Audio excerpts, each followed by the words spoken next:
Oh, no. It is official. The Bafana Bafana of South Africa are going to the World Cup 2026. Oh! See, South Africa merits it. They are the king of Group C, whether we like it or not. Just imagine those 3 points were not deducted. We couldn't have been talking this today. And today, why Nigeria were doing their own homework, South Africa were doing their own celebration because this one broke the homework. It was my man. My man also in the police of the Buccaneers of Orlando Pirates and of former Polokwane, mention Polokwane because that's where it started. Scoring a grace. Are you hearing that? Amapiano of Rwanda had to collect those goals because the more prepared team, the team that should make it to the World Cup. So today did not take those chances lightly, and they are representing Africa in the groups, and that is one thing is for sure. I am confident from what I have seen of the South African team and Bafana Bafana that Africa will be heard.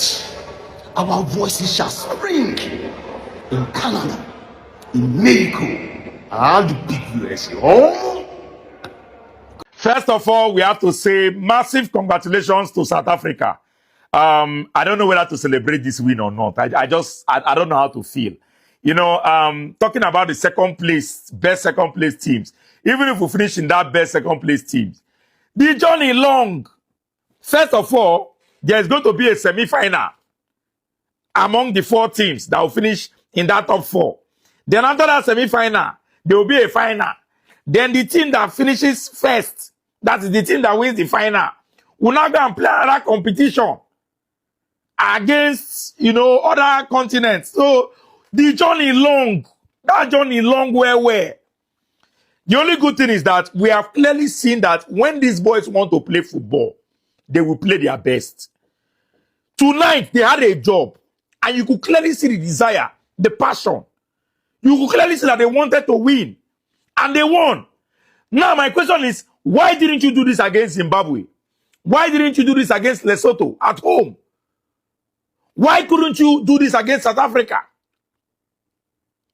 You are better than all these teams. Why couldn't you do this? And it's not about coach. It's not about manager.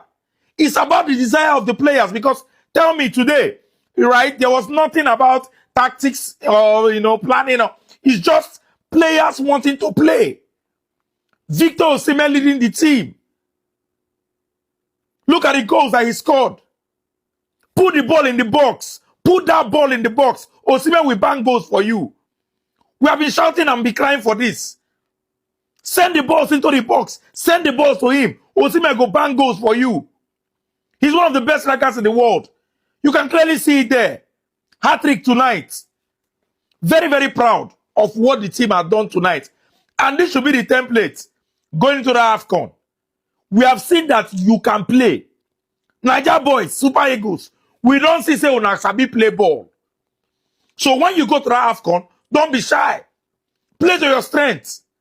Give the ball to your best player. He will deliver. Well done to the boys. We cannot complain. They did what they needed to do. It's just that, our best tonight was not good enough. So, kudos to South Africa for winning their game. Guys, I have to come and make this video for my South African people. Congrats to you. Right now, me and my work, but I have to come make this video for you people. Congrats to South Africans. Yes. Congrats to Bafana Bafanas. Benin, if you think I'm going to leave South Africa just for you to go to the World Cup, you're lying. Yes, you're lying. Nigeria have also qualified for the playoff. I'm excited for Nigeria. They did their best. Congrats to them too. So Nigeria and South Africa are together. If you don't understand, South Africa opened their immigration door to allow Nigerians to come there and work there, do businesses. You think I'm not going to support South Africans? They're not going to support South Africa? Eh? Do you know how many successful Nigerians are doing well in South Africa? Why would I not support the country of South Africa? Come on now. I'll support South Africa because Nigeria might South Africans. Yes, I'll support South Africans. Congrats to South Africans. Benin, you're not going nowhere. And sit at home. Sit at home. Yes. Nigeria is going to go to that playoff and give their best. Congrats to Osimhen. Yes. I love South Africans. Yes. And I see you be. I'm a wicked man. Yes, Benin. I told you guys. We'll give you guys Woto. The dog I was playing. Congrats to South Africa. Once I get home, I'm going to make more videos. Right now, I have to go back to work. I'm at work right now. I have to go back to work. But congrats to South Africans. Congrats to you guys. Let's go, Bafana Bafana. Let's go.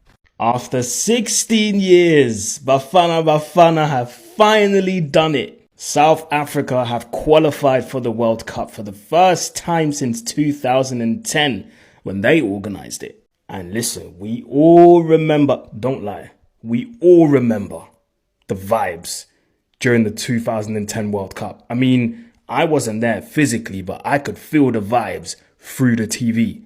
You guys remember? Chabalala! And listen, these guys are not there by luck. These guys know how to play ball. If you watched AFCON, you know these guys can play ball. They finished third at the last AFCON in Ivory Coast. They beat the likes of Morocco in that crazy penalty shootout. Like, these guys can play ball. Today, against Rwanda, they played some silky football. Go and have a look at the goals that they scored, please. It's not just some lucky goals. No. These are some silky footballers. The world has to be put on notice with these guys, You know what the funniest thing is? It's their manager, Belgian guy, Hugo Broos. And you know what Hugo Broos said in 2023? He was like, if I don't qualify this country for the World Cup in 2026, don't fire me. I will resign myself. Well, guess what, Hugo? You don't have to go nowhere. Apart from America next year. But now, honestly, Hugo Broos has done an amazing job coaching these guys, playing some of the silkiest football in Africa. So Americans, get ready, because there's going to be a whole lot of Amapiano going on in your country next year. I'll tell you that for free.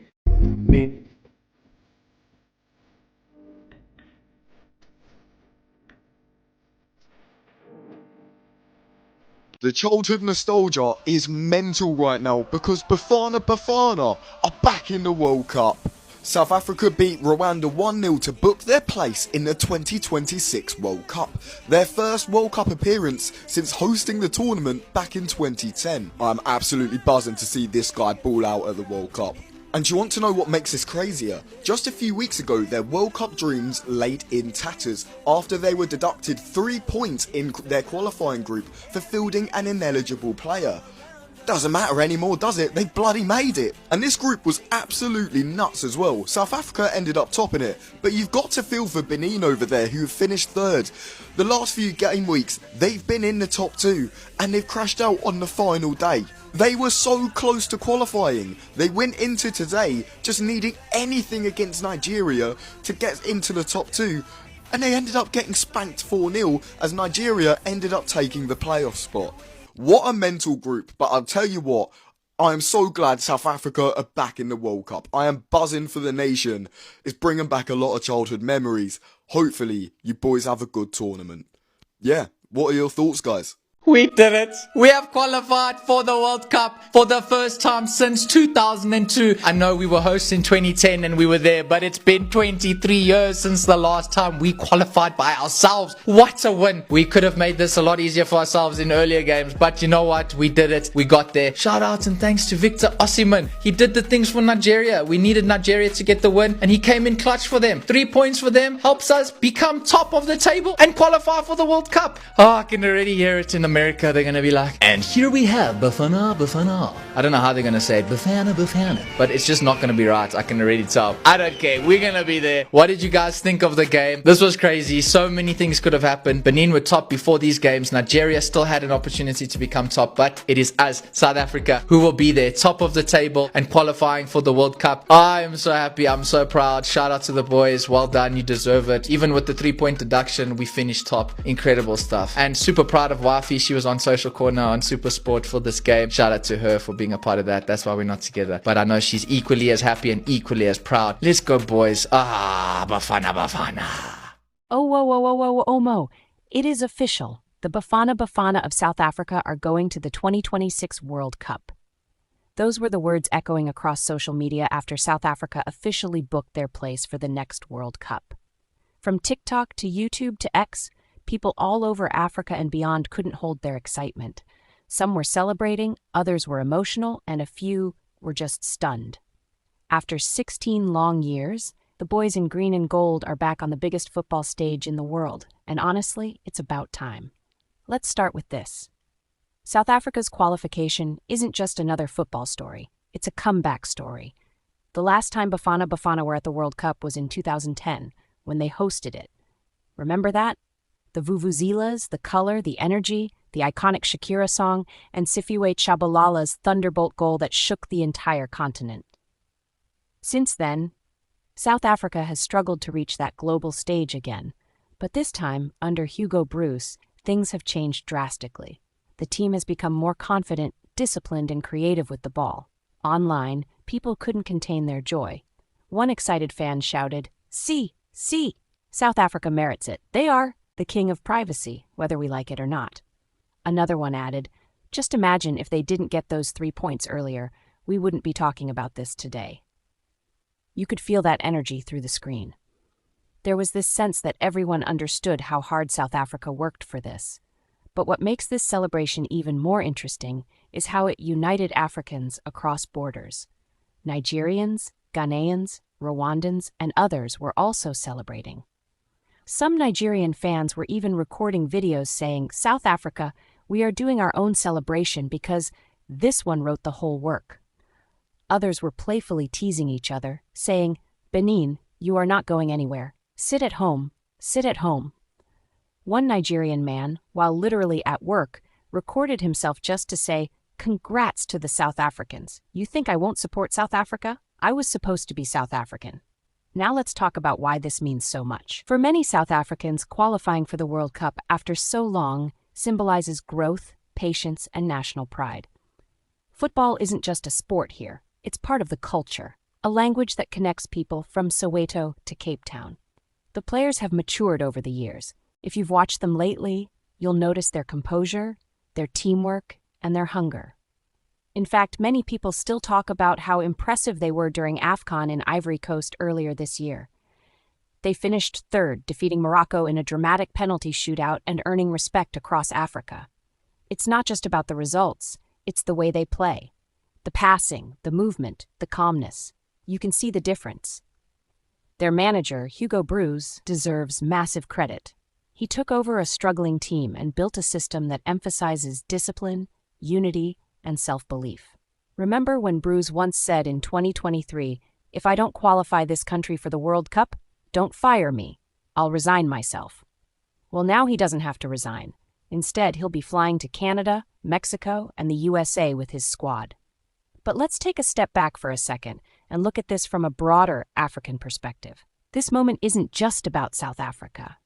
It's about what it represents for the continent. African football has always been full of talent, but sometimes lacks consistency. So when a team like Bafana Bafana rises, it sends a message that African nations can rebuild, improve, and compete at the highest level again. And that's inspiring.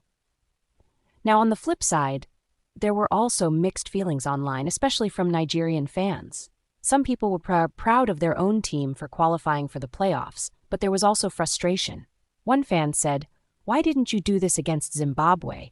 Why didn't you do this against Lesotho at home? Why couldn't you do this against South Africa?" The tone wasn't bitter, it was reflective. They acknowledged that Nigeria has world-class players like Victor Osimhen, who scored a hat-trick that night, but also recognized that passion and discipline are what make a team successful. And that's one of the biggest lessons here. Talent alone doesn't win tournaments. It's teamwork, focus, and consistency. South Africa didn't just rely on stars, they relied on structure. Their defenders played as a unit, their midfield controlled the tempo, and their attack was fluid. That's why people online were saying they are the more prepared team, the team that deserves to make it to the World Cup. Now let's talk about the emotional side. After 16 years, imagine how it feels for South African fans. The pride, the memories, the hope. For many, it's not just about football. It's about representing a country that's been through so much and continues to rise. You could see that in the online celebrations. People were blasting Amapiano, waving flags, and shouting, "Let's go, my father, my father!" It was pure joy. And that joy spread beyond borders. Even people from countries that didn't qualify were happy for South Africa. They see Bafana Bafana not just as a South African team, but as a symbol of African excellence. As one fan said, "Our voices shall spring in Canada, in Mexico, and the big USA home." That sense of unity is something special, something football uniquely brings out. But let's not ignore the educational side of this. The World Cup qualification process in Africa is no joke. The journey is long and intense. Some teams still have to go through playoffs and intercontinental matches before the final qualification list is sealed. Mental right now because so when fans online talk about the journey long, they're not exaggerating. South Africa beat Rwanda it really is 1-0 long, to book their and every match in the counts. 2026 So, what are the advantages of this first celebration? World Cup appearance First, since it boosts hosting the national tournament morale. back in 2010. When a country like South Africa qualifies, it inspires young athletes and brings unity to communities. It also promotes tourism and global recognition. The world now has another reason to look at South Africa and say, they're back. And the disadvantages? Well, expectations rise. Fans will demand more. The pressure will be huge, especially since this is their first World Cup since 2010. They'll need to stay humble and focused. The road ahead won't be easy. Playing against Europe and South America's best is a different challenge. But if they keep this same energy, discipline, and hunger, they can make Africa proud on the global stage. At the end of the day, this is a win for Africa, a win for Bafana Bafana, a win for football. As one online fan perfectly summed it up, I am confident from what I've seen of the South African team that Africa will be heard. So to all the South Africans watching, enjoy this moment. You earned it. To the Nigerians, Ghanaians, Rwandans, and everyone else celebrating along, your support shows what African unity looks like. Whether it's in Canada, Mexico, or the USA, when Bafana Bafana steps onto that pitch in 2026, they won't just be playing for South Africa, they'll be playing for the entire continent. And to the rest of the world, get ready, because there's going to be a whole lot of Amapiano energy at the next World Cup. Congratulations, South Africa, you've made history again.